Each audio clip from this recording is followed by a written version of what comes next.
यहाँ बच्चों 4 पार्टिकल्स का मोमेंट ऑफ इनर्शिया निकालना है, वो स्क्वायर के वर्टेक्स पे रखे हुए हैं।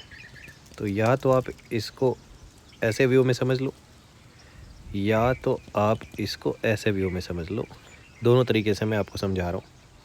अगर आप ऊपर से देखोगे, टॉप व्यू देखोगे, यहाँ से मान लो एक्सिस पास हो रही है, लिखा है वर्टेक्स से एक्सिस पास हो रही है और परपेंडिकुलर है, तो ये इनवर्ड ऐसे एक्सिस जा रही है, ऐसा आप घुमा रहे हो।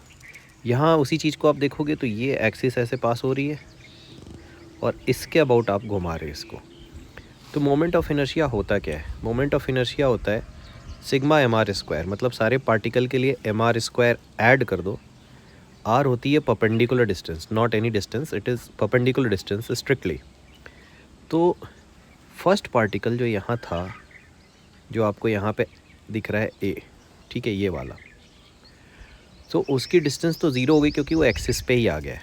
तो उसके लिए आप लिखोगे एम, ठीक है, और वो मास मैं बाद में पुट कर दूंगा 1 kg। पहले आप ये देखो m, और डिस्टेंस तो उसकी ज़ीरो है, तो ये इसका मोमेंट ऑफ इनर्शिया ज़ीरो आ जाएगा। अब ये दो जो पार्टिकल है, यहाँ एक पार्टिकल आपको दिख रहा है और यहाँ एक दिख रहा है, इस डायग्राम में वो ये दोनों पार्टिकल, तो उनकी परपेंडिकुलर डिस्टेंस एक्सिस से l है। अगर आप यहाँ एक्सिस परपेंडिकुलर इमेजिन करोगे तो यही वाली तो डिस्टेंस है।